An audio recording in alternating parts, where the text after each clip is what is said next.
apa namanya, saya kan guru sejarah ya Bu Ai ya.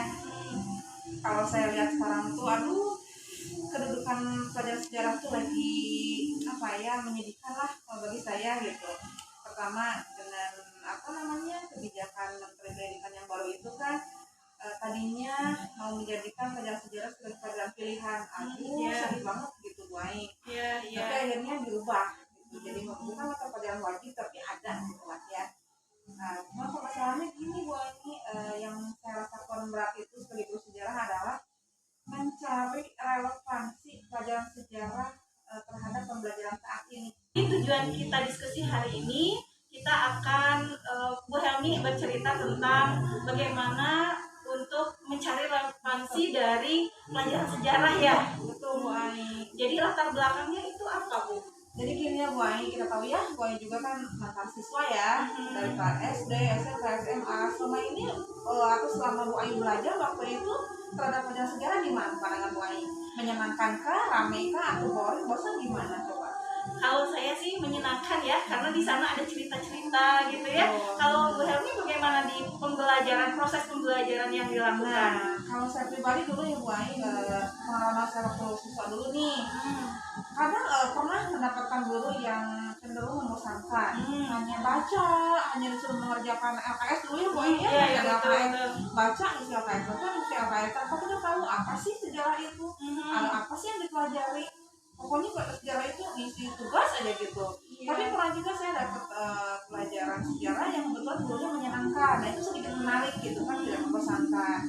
Nah, tetapi pengalaman saya sekarang menjadi guru sejarah karena kalau saya punya terinspirasi sama seseorang gitu, yang ternyata bisa menghidupkan mata pelajaran sejarah itu kan, mata pelajaran itu atau materinya kan yang sudah berlalu ya Bu Ai. Iya, betul. Ternyata oleh beliau tersebut seorang ketika jadi hidup gitu. Nah, itu yang bikin saya jadi terinspirasi jadi guru sejarah, dan alhamdulillah terkabul. Nah, cuman Bu Ai, permasalahan saat ini adalah mudah loh belajar sejarah saat-saat seperti ini. Iya ya, apalagi sekarang lagi PJJ ya, kita jadi apa nih solusinya ya yang dapat kita laksanakan untuk pelaksanaan pembelajaran sejarah gitu ya. Benar Bu Ai. Pertama kita di PJJ ya, kita tidak tetap muka. Sedangkan sejarah itu identik dengan materi yang bacaan, tanggal, tahun, bulan, fakta yang begitulah. Yang kedua juga ini Bu Ai, mayoritas siswa mengatakan mata sejarah itu kan bosan, bacaan gitu, jadi bikin ngantuk. Nah, sedangkan Bu Ai, yang jadi keinginan saya itu gimana ya caranya biar sejarah itu tidak hanya melalui seperti itu, tidak hanya melalui cerita, tanggal, bulan, tahun gitu. Pengen betul-betul hidup dan siswa itu bisa mengambil makna hikmah pembelajaran untuk di kemudian hari gitu Bu Ai ya.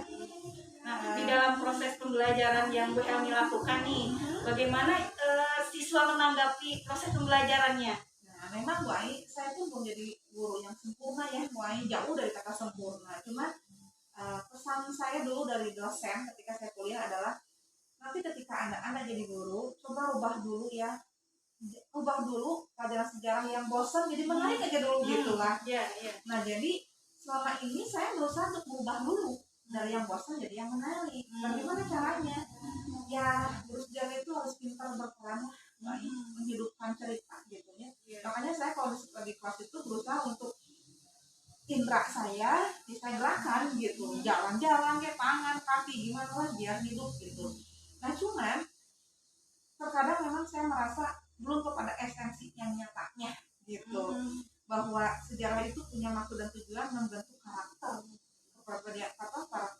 bangsa, kepribadian bangsa, membentuk manusia seutuhnya, itu belum gitu. Padahal kan boleh tahu sendiri ya, sejarah itu perjuangan gitu. Betul. Bagaimana caranya biar anak itu melihatnya ke situ gitu Bu Ai. Nah, kalau begitu direncanakan aja Bu, gimana? Nah, apa yang melatar belakangi Bu Helmi dulu senang dengan pembelajaran sejarah, itu bisa dijadikan sebagai referensi untuk mengajarkan ke siswa supaya siswa juga senang dalam pembelajaran sejarah itu. Nah, yang kemarin dilakukan itu bisa jadi tahapannya. Coba rencana Bu Helmi nih ke depannya apa yang akan dilakukan supaya siswa itu jadi senang gitu dengan pembelajaran sejarah dan tidak hanya mengungkapkan bahwa oh pelajaran sejarah hanya materi saja gitu. Nah langkahnya apa tuh? Eh, Sebetulnya saya tuh pengen banget ya Bu Ai melaksanakan yang namanya metode role playing. Role playing. Ya. Tapi sebetulnya metode role playing ini gampang-gampang susah Bu Ai ya. Dan jujur saya belum pernah menerapkan. Tapi saya pernah melihat salah satu teman saya mempraktekkan hal itu. Dan itu tentu saja membutuhkan waktu yang sangat cukup. Karena perlu persiapan, kayak skenario lah, latihan, kayak drama lah gitu. Bahwa si siswa itu memerankan sosok tokoh di dalam peristiwa sejarah tersebut. Cuma Bu Ai, saya masih terbelenggu dengan waktu gitu. Apalagi kemarin kan pandemi ya, pandemi, PJJ dan lain sebagainya. Jadi jujur saya belum bisa melaksanakan. Tapi ide itu sudah ada dari dulu. Saya pengen anak-anak itu mencoba untuk menerapkan metode role playing tersebut. Metode role playing bermain peran. Ya. Berarti itu bisa dijadikan solusi itu dari Bu Helmi sendiri ya tentang bagaimana sih pembelajaran yang menyenangkan itu bagi siswa. Dicoba aja Bu, bagaimana? Insya Allah Bu Ai, mudah-mudahan ya kita masih ada waktu untuk bisa tidak lagi PPMT lah ya, tapi bisa belajar 100%. Kemudian juga ada waktu pada kesempatan. Insya Allah walaupun tidak dilaksanakan setiap jam pelajaran, tapi minimal dalam satu semester itu ada satu materi yang saya angkat bisa menerapkan metode role playing gitu. Karena jujur itu membutuhkan waktu, bikin skenario, latihan dulu kan, harus menyiapkan propertinya, kemudian serak pakaian kan, biar seolah-olah memang betul seperti itu. Nah, berarti kalau begitu Bu Helmi sudah punya langkah-langkah solusi untuk biar siswa itu menjadi menyenangkan pembelajaran sejarah dengan cara role playing ya. Nah, kalau boleh tahu nih langkah-langkah yang akan nanti dilakukan oleh Bu Helmi selanjutnya apa tuh? Mungkin begini, nanti saya langkah saya Bu Ai ini berencana saja. Mungkin saya tidak akan menerapkan di semua kelas yang saya ajar, tapi saya akan mengambil salah satu contoh gitu, kelas contoh yang saya cari dulu kelasnya yang hidup yang aktif gitu. Nanti saya akan membiarkan siswa tersebut memilih salah satu materi yang ada di kelas tersebut yang menarik untuk mereka. Kemudian baru kita susun rencana bersama anak-anak gitu. Kita bikin skenario dulu, kemudian misalkan nih contohnya kan kita ngajar di kelas 11 sekarang tentang detik-detik menjelang proklamasi kemerdekaan. Itu banyak tokoh kan ya Bu Ai. Betul. Tokoh muda, tokoh tua, Soekarno, Hatta, gitu kan, ada orang Jepangnya sendiri. Nah, jadi biarkan mereka sendiri yang menyusun, saya yang memantau aja. Dari proses pemilihan tokohnya, dari mulai nanti mereka menyusun apa dulu peristiwanya sampai nanti menjelang kemerdekaan, biarkan mereka yang ini. Dan nanti kita tinggal action gitu. Iya, itu udah hebat banget tuh Bu Helmi tuh kegiatan untuk melaksanakan role playing untuk pelaksanaan pelajaran sejarah ya. Jadi siswa lah yang menggali sendiri ya, mereka sendiri yang berperan, mereka sendiri yang mencari skenario-nya ya. Itu Bu Ai, karena itulah saya pengen dulu tujuan saya sebagai guru sejarah menghidupkan dulu peristiwa yang sudah lampau biar hidup gitu Bu Ai. Iya.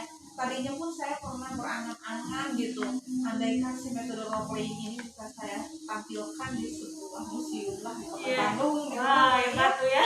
Sambil kita jalan-jalan, nanti saya bikin perizinan ke pihak museumnya, ya 1 jam lah gitu ya. Biarkan mereka beraksi di museum tersebut gitu ya. Jadi mereka pelajarannya bermain perannya kemudian mereka pun melihat peninggalan-peninggalan dari sejarah tersebut nampak nyata gitu. Gimana tuh ya? Bagus tuh, jadi solusinya sudah dapat ya. Jadi nanti Bu Helmi akan membuat metode role playing dari beberapa kelas yang aktif mungkin ya, dan anak-anak juga sendiri yang akan menyampaikan. Itu udah bagus ya, solusi yang tepat itu. Tinggal bagaimana nih actionnya nih Bu Helmi nih. Nah, rencana dari pelaksanaannya kapan nih Bu Helmi mau menerapkan pelajaran Klonpay ini nih? Sangat menarik sekali.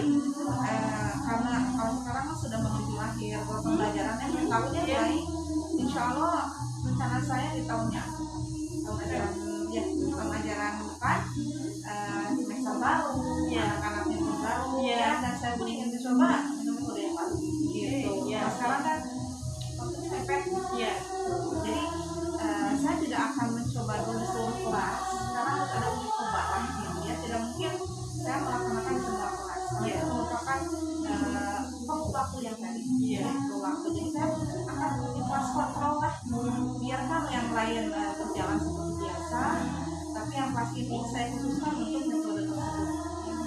Dan insya Allah rencana saya akan dicoba di tahun ajaran baru. Jadi udah ada solusi bagaimana cara menyenangkannya. Kita doa saja mudah-mudahan amanat saya sebagai guru sejarah itu berhasil lah. Iya betul ya. Jadi ternyata guru sejarah itu mempunyai tantangan tersendiri ya dalam melaksanakan pembelajaran khususnya dan supaya anak-anaknya tidak boring, tidak bosan gitu ya. Dan anak-anak menikmati apa yang kita pelajari, mereka pelajari. Jadi bukan hanya kita saja yang berbicara gitu ya, tapi mereka juga yang melatih dari apa-apa pelajaran sejarahnya gitu ya dikaitkan dengan yang lampau dan juga mungkin ke masa sekarang ya Bu Helmi ya. Karena bisa jadi hati nggak apa-apa ya kan kita harus ngapo ya sebagai guru bahasa Indonesia saya guru sejarah biar tahu betul sejarah itu menarik kenapa saya jadi guru sejarah karena sejarah itu bisa berperan jadi 4 nih satu sebagai pendidik sebagai sejarah itu mendidik edukasi sejarah itu bisa mengajarkan sejarah itu sebagai seni dan juga sebagai hiburan apa contohnya dari sebuah peristiwa sejarah bisa jadi tontonan film itu dikaitkan dengan pembelajaran bahasa Indonesia juga bisa ya Bu ya. Nah misalkan kita berkolaborasi gitu ya dari pembelajaran bahasa Indonesia ke pelajaran sejarah misalkan yang tadi law of law gitu ya sebenarnya kita bisa berkolaborasi kita berkolaborasi aja misalkan nih di kelas 11 kita tunjukkan di kelas 11-nya apa gitu ya untuk mengadakan nanti di dramanya kan itu ada langkah-langkah bagaimana pelaksanaan drama skenario-nya nanti di sejarahnya itu tentang bagaimana latar belakang dari sejarah yang ini ya. Gue mau tahu contohnya salah satunya kayak sejarah mendidik artinya di sini berarti kan memberikan ilmu belajar berarti anak belajar mengajarkan apa coba boleh contohnya dari mendidik kemudian mengajarkan gue tahu perang Vietnam itu bisa nyatakan antara negara besar Amerika melawan negara sekecil Vietnam mengajarkan akan diajarkan oleh sejarah gitu kan Vietnam itu bisa mengalahkan negara sebesar Amerika karena mereka itu belajar perang gerilya. Dari siapa mereka belajar perang gerilya? Dari bangsa kita Indonesia ketika melawan penjajah Belanda. Itu berarti mengajarkan bagaimana taktik strategi untuk mengalahkan lawan dengan musuh dengan senjata yang sederhana. Mengajarkan. Kemudian seni. Apa yang diajarkan seninya? Seninya itu seni bagaimana merakit senjata yang sangat sederhana, menggeruncing, dibakar-bakar dan lain sebagainya. Dan akhirnya dari seni tersebut bisa jadi sebuah hiburan. Buat film kan, walaupun filmnya agak nyeleneh ya kalau menurut saya. Gitu ya. Kalau film Rambo. Tahu. Rambo itu buat 4 sesi, 4 sesi, 4-4-nya menang Rambonya. Padahal nyatanya itu adalah kalah. Nyatanya itu kan sebetulnya perang Vietnam dengan Amerika. Kenapa ketika Amerika menyerang Vietnam kalah, tapi ketika Rambo menyerang Vietnam menang? Itu basic standarnya adalah dari pelajaran sejarah. Banyak yang kedua, Titanic tahu? Pesawat bukan pesawat kapal pesiar yang pada saat itu yang tenggelam menabrak gunung es tahun 1912. Tahu nggak itu? Itu kan kisah nyata. Tahun 1912 kita belum lahir. Tapi ada ya sejarahnya ya dan terlihat gitu ya dan kita bisa menonton dari peristiwa sejarah itu, iya betul. Kita tahu oh gitu loh, itu berdasarkan data. Dan berkaitan dengan pelajaran bahasa Indonesia, Boy tahu nggak sebelum difilmkan ada dulu novelnya. Iya betul. Dibuat novel, Iya, jadi betul. ketika membuat film itu mau dibuat film, mencari tokoh-tokohnya, bagian wawancara, bagian dari bahasa Indonesia, iya ya. Betul. Kemudian juga sumber primer bagi sejarahnya ya, mencari tokoh yang masih hidup, itu proses pencarian. Kemudian ditambah dengan novel, dibuat skenario, jadilah sebuah film. Kalau yang Indonesia-nya Bu Ai, kisah tenggelamnya kapal Underwitch ya. Jawa itu saja Pak. Iya. Kemudian ini kan ya difilmkan juga ya. Bu Ai kolaborasi kita bisa menggali ini novel kayak areanya Hamka itu kan Underwitch sebelum difilmkan. Iya. Di sejarah dulu ya, dan mulai dari sejarah dinovelkan, kemudian di actingkan ya, difilmkan. Jadi saya tuh ingin berusaha sejarah nggak hanya melulu tanggal, tahun, bulan, teori, mantuk, kemudian apa sudah beres dijalankan dengan kapan, kenapa itu udah. Betul. Iya benar. Iya. Jadi Bu Helmi sudah ini ya, sudah bisa oh iya nih pelajaran sejarah yang menyenangkan itu bagaimana gitu ya, sudah ya. Ide-ide cuman penerapannya saya belum. Kita semangat lah, mudah-mudahan bisa ya untuk menerapkan ke depannya. Kalau sudah punya langkah ya, sudah punya solusi, itu pasti bisa. Amin. Mudah-mudahan ya Pak ya. Dan kayaknya kita berusaha terus kolabnya. Betul. Ya. Gitu Pak ya. Iya. Makasih Pak jadi ngomongin. Iya ya. Apa-apa. Aduh Bu Ai, nggak terasa ya obrolan kita udah sampai ada di gini nih. Oh iya.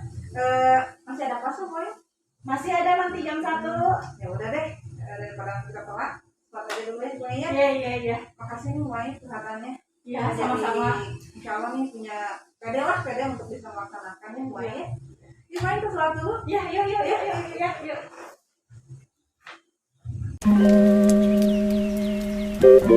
Tanggapan saya dari coaching yang sudah dibawakan oleh Bu Ai dan juga rekan sejawatnya itu sudah bagus, karena memang yang namanya coaching itu kan memang kita sharing, tapi nah itu dia ada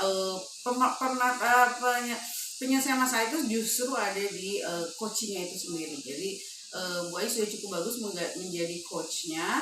Mungkin ya itu dia, kita untuk lebih bagus lagi kita harus memang perlu latihan lagi, perlu sering ya, perlu frekuensinya harus lebih sering lagi. Kita coach sesama rekan, kita coach murid kita juga. Mungkin itu aja. Jadi sudah bagus, well done. Enggak.